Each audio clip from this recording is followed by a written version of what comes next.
말씀 함께 보도록 하겠습니다. 오늘 우리가 함께 나눌 하나님 말씀은 잠언 8장 17절 말씀입니다. 잠언 8장 17절 말씀, 우리 다 같이 한 목소리로 말씀 함께 보도록 하겠습니다. 나를 사랑하는 자들이 나의 사랑을 입으며 나를 간절히 찾는 자가 나를 만날 것이니라. 아멘. 오늘 이 시간에는 간절함에서 기적과 은혜가 시작된다라는 제목 가지고 우리가 함께 말씀 나누고 오늘도 함께 말씀 붙들고 뜨겁게 기도하기를 원합니다. 우리가 어제 첫 시간으로 힘을 빼야 된다라고 말씀을 드렸죠. 이 자리가 우리의 로뎀나무가 되어서 로뎀나무 아래서 주님만 바라보고 주님만 의지하고 그렇게 우리의 힘을 뺐으면 이제 우리의 다음 스텝은 어디로 이루어져야 되느냐? 이제 우리가 할 수 있는 거 없으니 다 내려놓았으니 주님께 기대고 주님께 바라고 주님께 의지할 수밖에 없는 거죠. 근데 내가 주님께 기대하고 바라면서 해주시든지 말든지 해주시면 좋고 아니면 말고 이렇게 할 수 있을까요? 간절한 마음으로 하나님을 찾고 구해야 하는 거고 그 간절함에서 오늘 말씀의 제목처럼 기적과 은혜가 시작되는 거예요. 이 세상 사람들은요, 되게 자기 능력이 부족해서 실패한다고 생각을 합니다. 물론 사람들이 가지고 있는 능력도 중요하고요, 배경도 중요하고 스펙도 중요합니다. 그런데 가끔 보면요, 가지고 있는 능력보다 어떤 간절함이나 절박함이 그 결과에 더 큰 영향을 미칠 때가 있단 말이에요. 그래서 이 능력은 조금 모자라도 스펙은 조금 덜해도 간절하고 더 절박한 사람이 이기고 승리하는 일들이 생겨나기도 하는 거죠. 근데 우리 믿음의 삶 안에서도 마찬가지. 진정한 인생의 승자는 어떤 사람일까요? 하나님이 만나주시는 사람, 하나님이 함께해 주시는 사람. 그럼 하나님은 어떤 사람을 만나주시느냐? 이 질문에 대한 대답이 오늘 말씀 안에 들어있는 거죠. 나를 사랑하는 자들이 나의 사랑을 입으며 나를 간절히 찾는 자가 나를 만날 것이니라. 하나님은 하나님을 간절히 찾는 자를 만나주시는 거예요. 만나면 좋고 안 만나면 할 수 없고 이런 사람 아니고요. 하나님을 간절히 찾는 사람을 하나님이 만나주시는 거예요. 그냥 아무나 만나주시는 게 아닙니다. 하나님을 정말로 사랑하는 사람들, 그래서 하나님을 간절히 찾고 구하는 사람들을 만나주시는 거예요. 오늘 내가 하나님을 만나지 못하면 나는 죽는다라는 그런 절박한 마음으로 이 자리에 임할 때 하나님의 역사가 이 자리 가운데서 시작될 수 있는 거예요. 성경을 보면요, 신앙의 승리, 영적 승리 이런 것들은요 바로 이런 간절함에서부터 비롯된 거예요. 간절한 사람이 하나님을 만나는 거고 하나님을 만난 사람이 하나님 은혜와 능력을 공급받을 수 있게 되는 거예요. 내가 아무리 신앙생활 오래 했어도요 간절함이 없으면요 하나님 능력의 도구로 사용될 수 없어요. 간절함과 절박함이 없는 공동체는요 절대로 하나님의 역사가 그 공동체 가운데 나타날 수가 없는 거예요. 내가 지금 하나님 앞에 얼마나 간절한 마음으로 나와 있는가, 그리고 이 간절함을 언제까지 유지할 수 있는가, 이것이 바로 우리 신앙의 능력이 되는 거예요. 늘 말씀드리지만 사람이요 한 번 은혜 받는 건 크게 어려운 게 아닙니다. 왜냐하면 내가 힘들 때 내가 어려울 때 하나님 앞에 찾고 구하고 간절하게 매달릴 수 있거든요. 말씀 나온 것처럼 하나님을 간절히 찾는 자를 하나님이 만나주시기 때문에 한 번 그렇게 만나는 건 어려운 게 아닌데, 문제가 뭡니까? 내가 한 번 만난 그 하나님, 내가 한 번 누린 그 하나님의 은혜가 쭉 이어질 수 있어야 되는데 하나님이 한 번 만나주셔서 하나님이 은혜 주시고 하나님이 문제를 해결해 주시고 하나님이 어려움에서 벗어나게 해주시니까 어떻게 됩니까? 그 마음의 간절함이 없어지는 거예요. 그래서 단순히 우리가 하나님 앞에 한 번 간절한 마음으로 서는 게 아니라 지금 우리의 이 간절함을 끝까지 이어갈 수 있는 것, 끝까지 가져갈 수 있는 것, 이것이 우리 신앙의 능력이 되는 거고요. 결국 하나님이 우리에게 주실 성공과 축복의 크기가 되는 거예요. 우리는 보통 뭔가 없는 사람들, 모자라는 사람들, 부족한 사람들이 간절할 것 같지만요, 실은 이 간절할 수 있는 것도 능력이에요. 이런 얘기를 하면요, 보통 난 정말 간절한데, 나 정말 절실한데 이렇게 얘기하지만요, 내가 간절한 건요, 내가 주장하는 게 아닙니다. 나 간절해요 이렇게 얘기하는 게 아니에요. 내가 간절한 건요, 행동으로 드러나게 돼 있고요, 삶으로 드러나게 돼 있어요. 간절함의 증거, 간절함의 어떤 그 간절함을 가지고 있는 그 사람들의 특징은 뭐냐?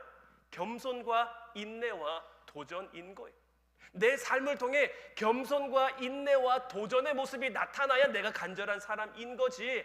나는 간절해요, 나는 간절해요, 내가 간절해요, 아무리 백난 떠들어봐야 내 안에 이런 겸손과 인내와 도전이 없으면 아무런 소용이 없는 건데, 오늘 이 세 가지, 그러면 어떤 것이 겸손한 거며 어떤 것이 인내며 어떻게 도전해야 되는지, 이 부분의 말씀을 우리가 오늘 함께 나누고 함께 기도하길 원하는데, 자, 마가복음 7장 25절부터 27절까지 말씀을 보면요, 이에 더러운 귀신 들린 어린 딸을 둔 한 여자가 예수의 소문을 듣고 곧 와서 그 발 아래에 엎드리니, 그 여자는 헬라인이요 수로보니게 족속이라 자기 딸에게서 귀신 쫓아내 주시기를 간구하거늘 예수께서 이르시되 자녀로 먼저 배불리 먹게 할지니 자녀의 떡을 취하여 개들에게 던짐이 마땅치 아니하니라. 자, 이방 여인인 수로보니게 여인이 예수님에게 와서 귀신 들린 딸을 고쳐달라고 부탁했단 말이에요. 그런데 예수님이 이 여인에게 뭐라고 말씀하십니까? 자녀의 떡을 취해서 개들에게 던짐이 마땅치 않다. 사실 이 여인에게 얼마나 자존심 상하는 냉정한 거절입니까? 안 주려면 말지, 뭐 이렇게 상처되는 말까지 굳이 하실 필요가 있을까? 그냥 안 된다, 할 수 없다, 이렇게 해도 될 텐데, 지금 예수님은 이 여인에게 뭐라고 말하고 있는 겁니까? 개라고 말하고 있는 거죠. 우리나라도 개로 시작하는 욕이 있는데 굉장히 좋지 않은 욕이죠. 정말 나쁜 그런 욕인데, 지금 예수님이 어떻게 보면 그런 말을 지금 이 여인에게 하고 있단 말이에요. 여러분들 같으면 이런 상황에 어떻게 하시겠습니까? 참 더러워서 내가 안 받고 말지. 근데 이 수로보니게 여인과 같은 상황이라면 어떨까요? 간절하면요, 겸손해질 수밖에 없는 거예요. 자존심이고 체면이고 다 내려놓고 무조건 매달릴 수밖에 없는 거죠. 간절한 자가 뭘 따지겠습니까? 수로보니게 여인의 이 겸손과 낮춤이 바로 이 간절함의 증거가 되는 거예요. 이어지는 28절부터 30절까지 말씀을 보면, 여자가 대답하여 이르되 주여 올소이다마는 상 아래 개들도 아이들이 먹던 부스러기를 먹나이다. 예수께서 이르시되 이 말을 하였으니 돌아가라, 귀신이 내 딸에게서 나갔느니라 하시매 여자가 집에 돌아가 본즉 아이가 침상에 누웠고 귀신이 나갔더라. 만약에 이 여인이 무시당해서 어떻게 나를 개 취급할 수가 있지?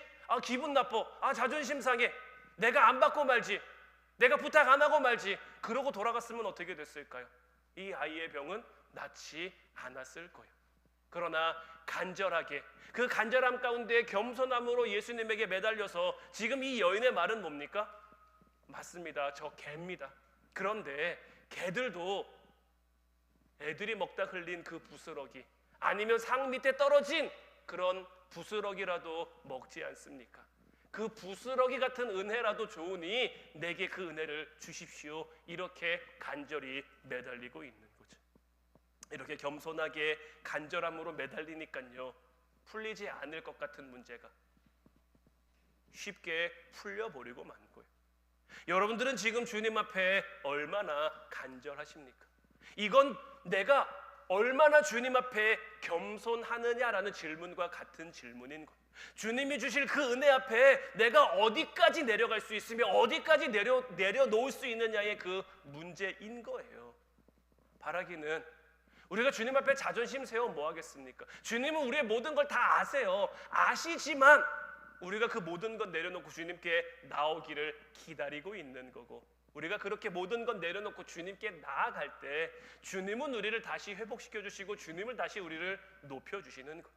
이 은혜가 오늘 이 밤 여러분들 가운데 임하기를 주님의 이름으로 축원해 드립니다.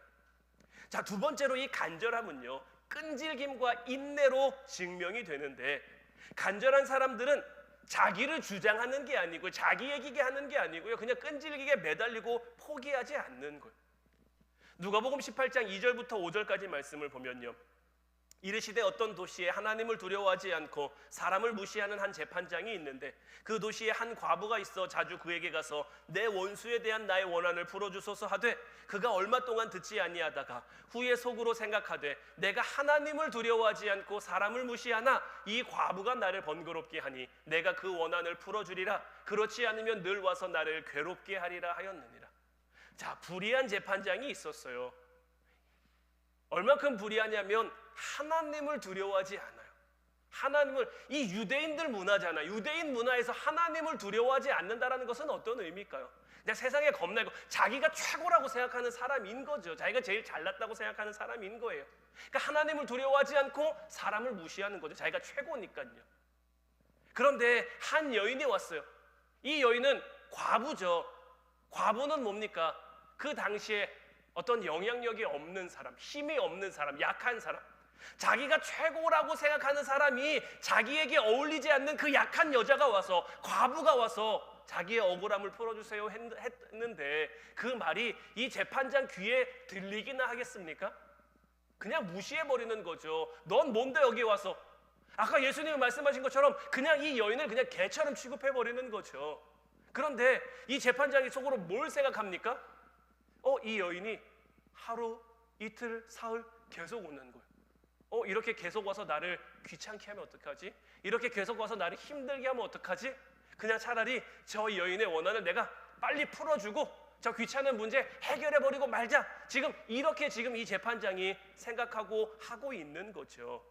그러니까 예수님은 이 이야기를 들어 무엇을 말씀하시냐면, 자, 끈질기고 간절하게 구하니까 하나님을 두려워하지 않는 그 불의한 재판장도 그 끈질김과 간절함 때문에 그 부탁을 들어주는데, 하물며 우리 아버지 되시는 하나님께서 우리의 이 간절함, 우리의 끈질긴, 우리의 이 매달리는 기도를 들어주시지 않겠느냐라는 거예요. 바라기는 이 불의한 재판장에게 일지라도 포기하지 않고 끈질기게 억울함을 호소하는 이 과부의 간절함이 오늘 이 밤 저와 여러분들에게도 있을 수 있기를, 이 간절함 가지고 주님 앞에 정말 매달려 기도하는 오늘 이 밤이 될 수 있기를 주님의 이름으로 축원해 드립니다. 마태복음 20장 30절 31절 말씀 보면요, 맹인 두 사람이 길가에 앉았다가 예수께서 지나가신다 함을 듣고 소리질러 이르되 주여 우리를 불쌍히 여기소서. 다윗의 자손이여 하니 무리가 꾸짖어 잠잠하라 하되 더욱 소리질러 이르되 주여 우리를 불쌍히 여기소서. 다윗의 자손이여 하는지라. 맹인 바디메오와 어떻게 보면 굉장히 흡사한 말씀인데, 오늘 이 말씀에서는 두 맹인이 예수님이 지나가신다고 하니까 다윗의 자손 예수여 우리를 불쌍히 여기소서라고 부르짖은 거예요. 무리가 꾸짖어도 내가 예수님에게 나아가야, 예수님을 만나야 이 문제가 해결된다라고 생각하니까 주변에 방해 주변에 만류 주변에 꾸짖음 주변에 질책, 이런 것들이 아무런 소용이 없는 거죠. 아무런 상관이 없는 거죠. 그러니까 어떻게 됩니까? 예수님이 그들을 불쌍히 여겨 그들의 눈을 고쳐주셨단 말이에요. 우리도 우리의 삶 가운데요, 어떤 냉대, 어떤 거절, 이런 것이 있다고 할지라도 끝까지 포기하지 않는 게 간절함인 거예요.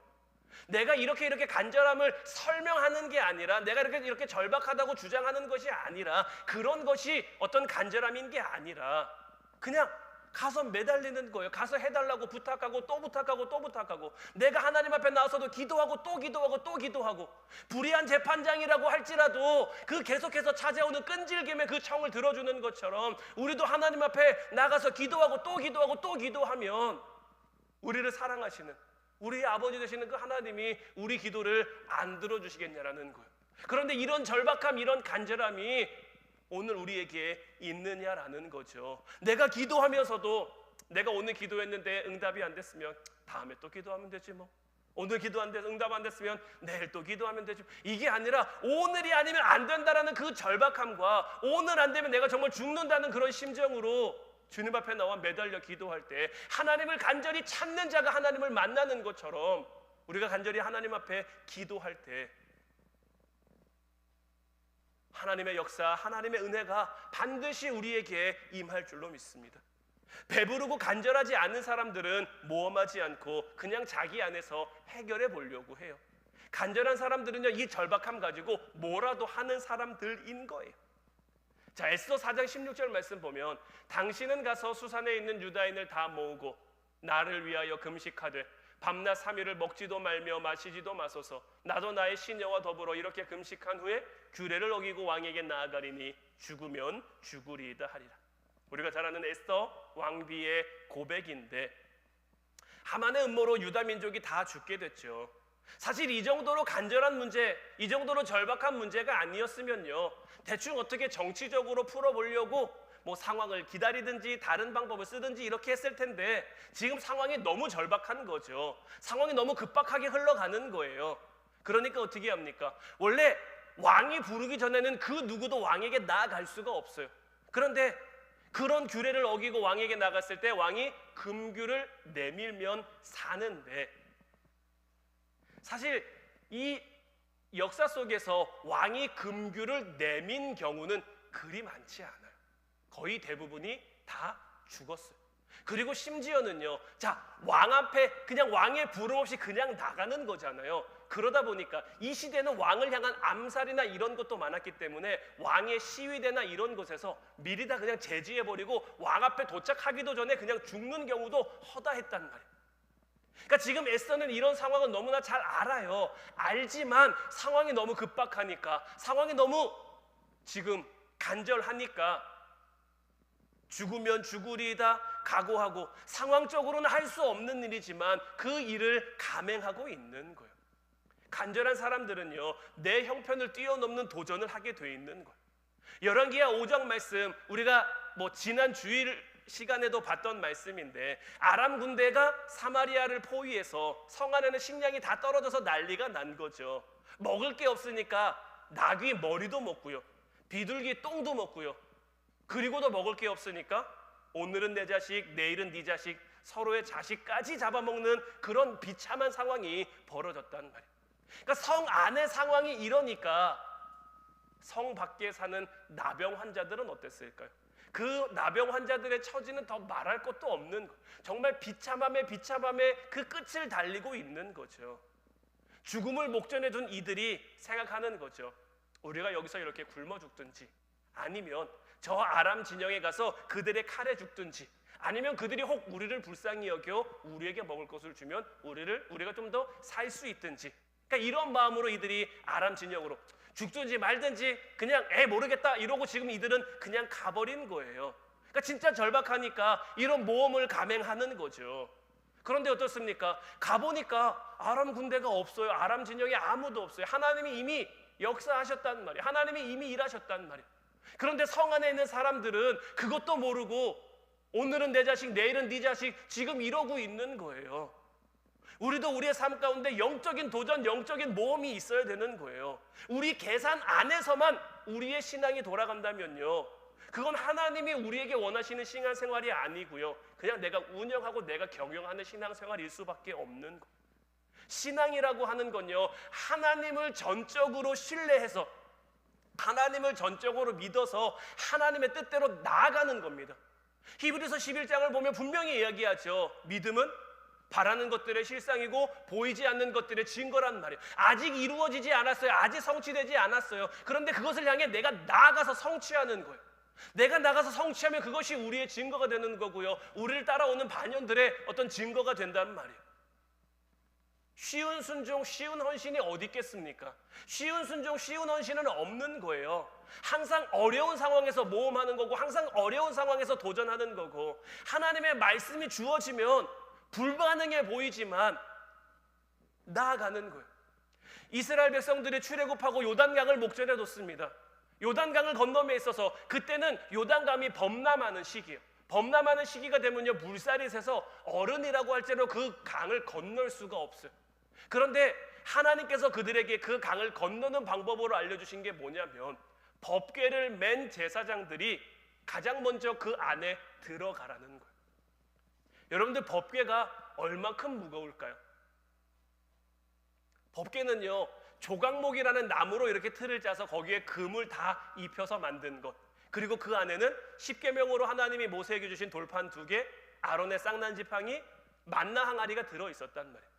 그래서 이거를 무게가 많이 나가니까 이 긴 막대기로 이렇게 옆에 이렇게 채로 꿰서 4사람이 함께 들도록 만들어졌어요. 그러니까 무게가 가볍지는 않은 거죠. 꽤 무게가 나가는 거죠.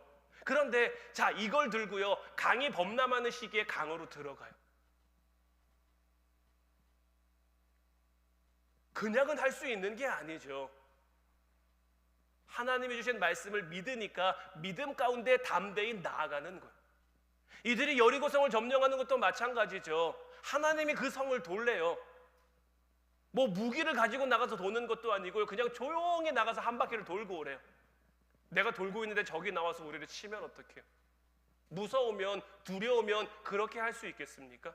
이들은 하나님이 함께 하심을 믿고 하나님이 지키실 것을 믿고 하나님이 보호하실 것을 믿으니까 주어진 말씀대로 도전하는 거예요. 그 성을 한 바퀴 도는 거예요. 그 순종이 어떤 역사를 만들어냅니까? 그 믿음이 어떤 역사를 만들어냅니까? 여리고성이 무너지게 하는, 그들이 순종하지 않았다면, 그들이 믿음으로 나아가지 않았다면, 믿음으로 도전하지 않았다면 그런 일들이 일어났겠습니까? 불가능해 보일지라도, 상황은 안 될 것처럼 보일지라도 나는 하나님밖에 없으니까, 이런 절박함 가지고 믿음으로 나아가야 되는 거예요. 마가복음 5장을 보면요, 12해를 혈루증으로 알아온 여인 이야기가 나오는데요, 이 여인은요, 뭐 말씀에도 나오지만 많은 의사에게 많은 괴로움을 받았고 가진 것도 다 허비하였으되 아무 효험이 없고 도리어 더 중하여졌다. 그러니까 이 여인은요, 해볼 수 있는 거 다 해본 거예요. 인간적으로 뭐 좋다는 뭐 의사 다 찾아가 보고 좋다는 거 다 먹어보고요, 이렇게 했는데, 할 수 있는 거 다 해봤는데, 정말 끝까지 갔는데 아무런 효험이 없고 오히려 병이 더 중해진 거죠. 그런데 이 여인에게 어떤 소식이 들립니까? 예수의 소문이 들리는 거죠. 그리고는 무리 가운데 끼어 뒤로 와서 그의 옷에 손을 댔다라고 되어 있는데, 자, 사실 지금은요, 예수님은 어딜 가는 길입니까? 회당장 야이로의 딸을 고쳐주러 가는 길이에요. 지금 그 기적을 보려고, 예수님이 어떻게 하시나 보려고 많은 사람들이 예수님을 애워싸 따라가고 있는 거고요. 그러니까 지금 사실 이 말씀에서 이 여인은 주인공이 아니에요. 지금 이 말씀에서 원래 주인공은 회당장 야이로가 돼야 되고 회당장 야이로의 딸이 돼야 된다는 말이에요. 그런데 이 여인이 중간에 갑자기 불쑥 들어와 버린 거예요. 자기를 향한 은혜의 장면이 아닌데, 지금 예수님도 자기를 향해 오는 게 아니에요. 그런데 갑자기 사람들을 헤집고 들어가서 예수님의 옷자락을 만졌어요. 사실 이 여인에게 이 행동이 얼마나 도전적이고 얼마나 모험적인지 아십니까? 이 여인이 혈루증에 걸렸잖아요. 당시 율법에 따르면요, 혈루증은요, 불가촉이 적용되는 질병인데, 이 불가촉이라는 게 뭐냐면 누구와도 접촉할 수 없는 것, 부정한 질병이기 때문에 누구와도 접촉하면 안 되는 거예요. 제가 말씀드린 적 있죠. 문둥병 걸린 사람들이 지나가면 어떻게 됩니까? 나는 부정하다, 나는 부정하다. 그 사람들이 지나갈 때까지 나는 부정하다, 나는 부정하다 외쳐야 된단 말이에요. 이 여인도 똑같아요. 부정한 그 질병을 가지고 있기 때문에 사람들이 지나가면요, 그 사람들하고 접근하는 게 아니라 멀리 떨어져서 나는 부정합니다, 나는 부정합니다, 나는 부정합니다, 이렇게 해야 되는 게 맞는 거예요. 그런데 사람들이 오면 피해야 되는데, 지금 이 여인은 어떻게 하고 있습니까? 사람들 속으로 들어가고 있죠. 무리 속으로 들어가고 있죠. 나는 부정하다고 외쳐야 되는 그 여인인데 거꾸로 지금 예수님께 나아가고 있는 거예요. 예수님께 나아갈 때 지금 이어지는 말씀을 보면, 자, 제자들이, 그러니까 예수님이 자기 몸에서 능력 나간 줄 알고 제자들에게 물었단 말이에요. 누가 내 옷자락에 손댔느냐? 그러니까 제자들이 뭐라고 합니까? 지금 이 무리의 사람들이 얼마나 많은데 여기서 그걸 찾을 수 있겠습니까? 라고 한단 말이에요. 그러니까 이 여인이 예수님께 나오는 동안 수없이 많은 이들과 이미 접촉되고 예수님의 옷자락에 손을 만진 거예요. 만약에 이 일이 드러나면요, 이 여인은 그냥 돌에 맞아 죽는 겁니다. 그게 율법이에요. 부정한 여인이 많은 사람과 접촉했기 때문에 돌에 맞아 죽어도 아무런 할 말이 없어요. 그런데 이 여인이 너무 간절하니까, 너무 절박하니까 이런 도전, 이런 믿음, 그냥 무대뽀로 그냥 무작정 하는 도전, 그런 믿음이 아니죠. 이 앞에도 나와 있지만 28절에 이는 내가 그의 옷에만 손을 대어도 구원을 받으리라 생각함 일러라. 예수님의 옷자락에 내가 손을 대어도, 이 여인도 아는 거예요. 내가 지금 은혜의 주인공이 아니라는 걸 알아요. 예수님은 지금 야이로의 딸을 고쳐주러 가고 있고 나는 그 가운데 있는 그냥 무리 가운데 한 사람이에요. 그런데 내가 간절함으로, 내가 절박함으로, 내가 믿음 가지고 예수님의 옷자락에만 손을 대도 내가 구원을 받을 수 있지 않을까. 그 믿음 가지고 해서는 안 되는 지금 일들을 감행하고 있는 거고, 그 결과 어떻게 됩니까? 예수님께서 그 여인에게 말하죠. 딸아, 내 믿음이 너를 구원하였으니 평안히 가라. 내 병에서 놓여 건강할지어다. 우리나라 속담에 목마른 사람이 우물을 판다라는 속담이 있죠. 간절함은요, 이런 행동과 모험을 이끌어내는 힘이 되는 거예요. 그리고 이 모든 간절함의 근원은 무엇이 되어야 하느냐? 사랑이 되어야 되는 거예요. 왜냐하면 오늘 본문 말씀에서 무엇을 말했습니까? 나를 사랑하는 자들이 나의 사랑을 입으며 나를 간절히 찾는 자가 나를 만난다고 되어 있죠. 사랑하면요, 그것을 얻기 위해, 그것을 지키기 위해 모든 자존심 내려놓을 수 있고요, 포기할 수 있고요, 어떤 모험도 감행할 수 있는 거예요. 특히 부모는요, 자녀가 아무리 좀 부족하고 모자라도요, 자녀를 포기하지 않죠. 자녀를 위해서라면 몸을 사리지 않고 어떤 모험도 감행할 수 있죠. 왜 그렇습니까? 사랑하기 때문이죠. 앞서 우리가 나눈 수로보니게 여인, 이 여인은 왜 그렇게 했습니까? 딸을 사랑하니까요. 딸을 사랑하니까 개 취급을 받아도 그 앞에, 예수님 앞에 무릎 꿇고 엎드려서 겸손하게 그 주님의 은혜, 부스러기 같은 그 은혜라고 할지라도 그 은혜를 내게 달라고 주님께 간청할 수 있었던 거 아닙니까? 그래서 신앙은 간절함인 거예요. 간절함은 사랑에서 비롯되는 거고요, 그 간절함이 바로 신앙이 되는 거예요. 여러분들은 하나님을 얼마나 사랑하십니까? 여러분들이 하나님을 사랑하신다면 그 사랑하시는, 여러분들이 사랑하는 그 하나님을 만나기 위해 여러분들은 얼마나 간절히 하나님을 찾고 구하고 있습니까? 그리고 이 질문에 대한 답은요, 우리의 말이 아니라 우리 삶의 현장에서 우리 삶으로 드러나야 되는 거예요. 말씀드린 것처럼 하나님 앞에 간절한 사람들 세 가지 특징을 갖는다고 말씀드렸죠. 먼저는 겸손하게, 수르보니게 여인처럼 때로는 내가 비참해지고 자존심 상하고 그런 상처되는 그런 일들 가운데서도 내가 이렇게 해서라도 주님을 만날 수 있다면 그 겸손한 마음으로, 그리고 주님을 만나기 위해 인내하며 끝까지 도전해야죠. 끝까지 나아가야죠. 반대로 하나님도요, 우리를 찾기 위해, 우리를 구하기 위해 똑같이 하시는 거예요. 하나님이 우리에게 자존심 세웠다며 우리가 구원받을 수나 있었을까요? 예수님이 십자가 앞에서 하나님, 나 자존심 상해서 십자가 못 지겠어요. 내가 이들을 구원하려고 왔는데 이들이 나 알아주지 않아요. 나 기분 나빠요. 나 싫어요. 나 안 할래요. 이랬으면 오늘 우리의 구원이 우리에게 임할 수 있었을까요?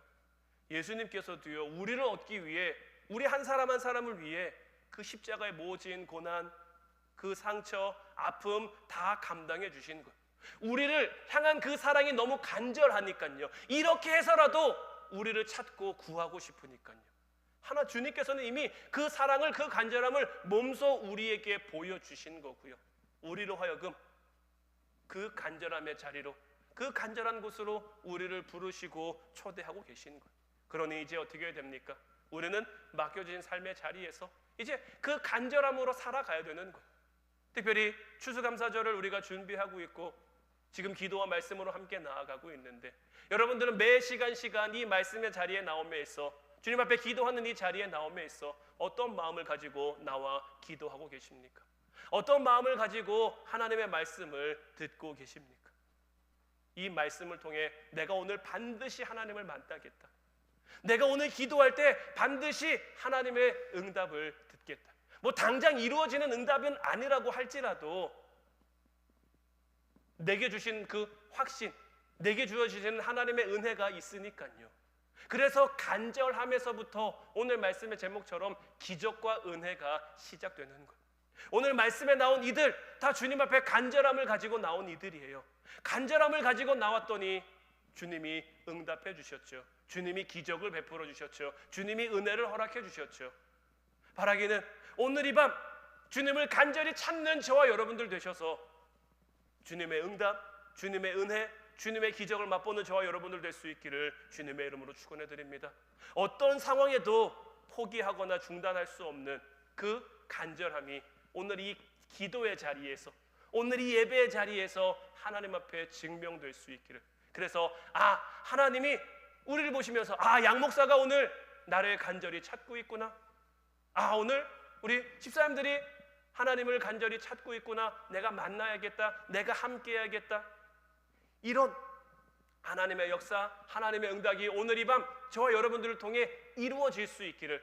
그렇게가 되지 않으면 내가 정말 죽는다는 심정으로 기도하는 저와 여러분들 될 수 있기를 주님의 이름으로 축원해 드립니다. 이제 우리 같이 찬양하고 기도하길 원하는데, 오늘 이 시간에는 하나님의 은혜로 이 찬양 함께 고백했으면 좋겠어요. 저는 이 찬양의 후렴 가사를 부를 때마다 너무 참 은혜가 되는데, 내가 믿고 또 의지함은 내 모든 형편을 다 아시는 주님이, 우리의 모든 거 하나님은 이미 다 알고 계세요. 모르는 게 아니에요. 우리의 머리카락까지 다 세신 받으신 그 하나님이시잖아요. 근데 그 하나님이요, 우리의 모든 거 내려놓고 간절함 가지고 하나님 앞에 와서 하나님을 찾고 구하기를 기다리고 계시는 거예요. 하나님은 이미 모든 준비가 다 끝났어요. 우리의 기도에 응답해 주실, 우리에게 있어야 할 것, 필요할 것, 우리에게 더해 주셔야 될 것들을 주실 하나님 편에서의 준비는 다 끝났는데, 우리가 간절히 하나님을 찾지 않으니까, 우리가 늘 나와서 기도한다고는 하는데, 늘 나와서 하나님을 예배한다고는 하는데, 오늘 말씀에 나온 이 주인공들 같은 그 간절함과 절박함이 없으니까 하나님이 주시고 싶어도, 하나님이 응답하시고 싶어도 그런 자리, 그런 기회가 만들어지지 않는 거죠. 하나님이 우리의 모든 형편을 다 아시고 우리를 늘 보호해 주실 것이다라는 그 믿음의 확신 가지고 이제 겸손하게 인내하며 믿음의 도전을 이어갈 수 있는 저희들 되게 해달라고 우리 찬양하고 같이